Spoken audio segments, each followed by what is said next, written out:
Hey everyone, it's a little bit late, but let's wrap up February. February was a funny month for me. I didn't have a lot of time for making videos, watching videos, or reading. Well, at least not in physical form. I read most books on audio this month. So let's start by looking at the videos I managed to upload. We talked about creepy feelings at night, when you have the feeling that there is someone, but you don't know if you want to open your eyes and look. And I honestly loved your comments. There were some ideas that you had, like talking with the invaders. Like, I wouldn't even have thought of that. And the stories you shared, I loved it. Thank you very much for talking with me about creepy things at night. Another discussion we also had this month was a very good discussion about reading less, and I loved your comments. We talked about how I've been reading less this month because I didn't have time, and sometimes it's like that. But here on BookTube you can sometimes feel the pressure of numbers, that everybody's like, I'm reading 10 books this month, I read 20 books this month. And they say, oh, I read so little books, I only read 8. And you're like, oh, what? So we talked about that, and I loved your comments on this, and also that I know we all feel this. We want to read more, but we also want to do other things, and we tend to forget in the online communities that it's just one part of our lives. It's not all of our life. Like, I want to do more than just read, which is also why I read so many audiobooks. The walk a day, that really helps. Getting out, walking at least 1 kilometer is a goal I have for this year, to do that every day, and I listen to audiobooks then, which helps me to get to a lot of audiobooks and much more than to physical books. Of course, I also uploaded a letter to February pretty late. It was in March, but maybe I can manage this month to not be late in uploading videos. Yeah, we'll see. We also talked about habits again, and basically getting back into good habits, and in connection to that, to The Compound Effect by Darren, which is an audiobook I listened to get some motivational factors. And it basically worked for me in a way that it reminded me of all the good habits I already have, all the things I'm doing well, and all the things I can easily pick up. And that was a nice thing. I don't know if this is a good book for everyone. It's very materialistic or money oriented, on getting a career and making the most out of things, which I am not. And the competitiveness that's mentioned in the book is also not something that works for me. I don't care about other people enough to want to compete with them. I genuinely compare myself to myself all the time, and that is tough enough. But otherwise, I really liked some of the ideas, and it could be a good starting point for people who have no idea on how to be aware of what they're doing, which is a basic concept, that you don't do things without thinking about them, and that already helps, which I think is true. Let's stick with the audiobooks. I listened to Why Women Think Too Much, and this was a very short, I think 2.5-hour audiobook.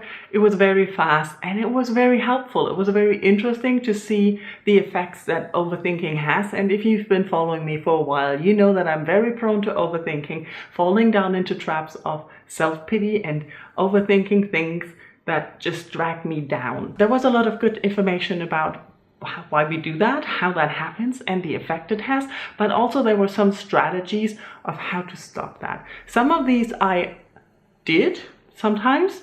They don't always work. Sometimes they work better. What I noticed is with my overthinking struggles, that when I'm in a good place, they usually work better than when I'm in a bad place already. So I don't know if remembering the strategies when I'm in a bad place will help. We'll see about that. I also listened to The Man on the Mountaintop, and this was an audiobook that was read by a full cast. It was one of the Audible originals. I hadn't heard about it. It was, I think, a play adapted into an audiobook. I'm not really sure. It might have been a novel adapted into an audiobook. I should research these things before that. Anywho, the book was told by many voices, and it's basically about this holy man who lives on top of the mountain, and the story around him, and the pilgrimages that people do. So you get a lot of stories from different people, stories around the holy man, and some wisdoms. And I really enjoyed it. It's nothing super never heard about this before, but it was well done. I enjoyed the cast, I enjoyed the audiobook, I enjoyed the story. I also re-listened to All Systems Red. I don't have to tell you that you should start the Murderbot Diaries, right? Because you all have done that by now. I've been talking about this for over a year now. So if you still haven't, get on it. And those were all the audiobooks I finished this month. I also decided to DNF a book this month, River of Smoke by Amitav Ghosh. This is the second book in the Ibis trilogy. I read Sea of Poppies, the first book, as a cover by years ago. And I did like it, but I didn't know if I wanted to have more back then already. There's a multiple perspective story in the China Wars happening in India and China in 1830s. And it's very detailed and interesting.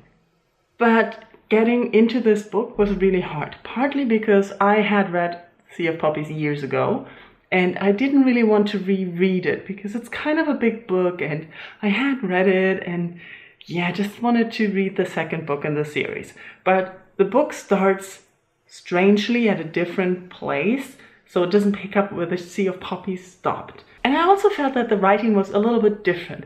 I cannot really say why, because it's been so long since I read the first book, but finding my way into this book was really, really hard. And after a bit over 200 pages, I noticed that I'm basically reading for reading's sake and that I get done with it, but I didn't care about any of the characters anymore. I couldn't find the stories that I liked anymore. It was, yeah, I just didn't want to know what happened.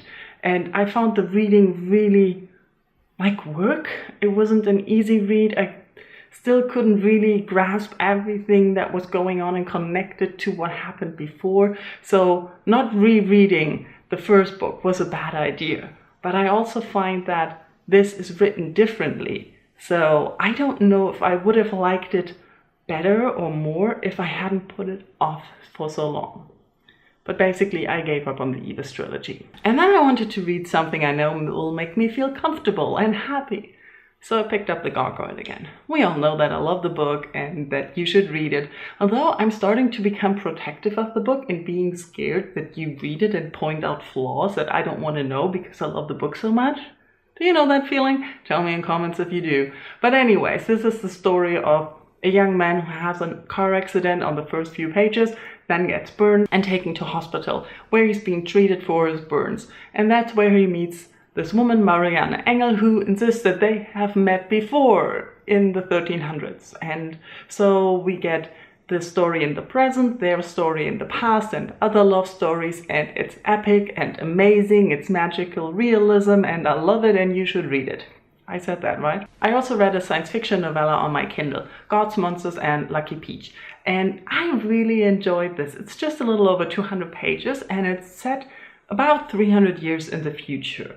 And at that point, the world has sort of become uninhabitable and is being made habitable again. 60 years prior to the happenings in the book, the plague babies, as the people who lived back then were called. I don't really know what happened and why they're called the plague babies. Either I missed it or it's not explained. But they left the below ground habitats that the humanity fled to when natural catastrophes happened. It's not really explained in a long way. It's mentioned in a sideline that the earth was flooded and things became uninhabitable and people moved below ground. But the plague babies wanted to move above ground again, so they started building habitats, and they are working hard to make the surface livable again. So that's part where we are now. We also have fat babies, which are apparently healthy babies, I think, but it's a generational conflict that's happening there that we can see between two of the main characters. The story, however, is not completely set in the future. We also have a time travel aspect, which means that they get tasked to travel back in time to find out why in something BC, how life worked, how rivers worked, to take that knowledge back to the future and reshape the present. Let's leave it like that. It's either not really well explained or I didn't understand. I'm exactly not sure. So the story is set partly in the future where they organize and start with the planning for the time travel and the trip into the past and the happenings in the past. And it's really interesting. I really like the generational conflict that you can see between those two generations, the interest and the way they look at life and want to live and what's motivating them. But I also like the aspect of time travel. There's a huge idea of does time travel have an effect on the future? And the company that runs the time travel says no, there isn't. The timeline is an alternative timeline and it collapses as soon as we leave. So whatever we do there doesn't really have any consequences. But when they get back there, things happen and they feel like this can't be true. This is all wrong. And I really enjoyed it. I think it's giving you a lot to think about, and it's also the way it's written. I highly enjoyed it. Go read it if you like time travel and science fiction and generational conflicts and whatever I missed. If you read the book, tell me in comments what I missed. And that was it already. I listened to a lot more on audio this month, but that was still War and Peace. I finished by now the 3 parts, but there is still a 4th part of 13 hours to come, and then I will be done with the book. I'm struggling a lot with this, but I'll tell you more about it when I'm done. Otherwise, let me know how your February was. Did you do all right? Or were you busy with other things in life like I was? Tell me in comments, and let's hope March will get a lot better. Thank you for watching. Bye bye.